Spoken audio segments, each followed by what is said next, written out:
Çagalarımdan ayrı düştüm, İşlemene geldim bugün.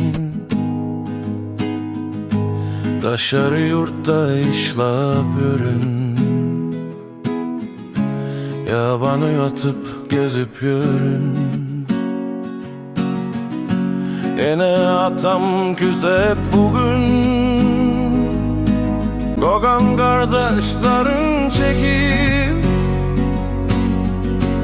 o bağın şüpsizi güzel gezip gören yurttaşında söyler yarım arzu canı küfe ferlum aşribanı iki baydım sizi yatlar işlep görün yurttaşında Ağacan höşü aydar sözü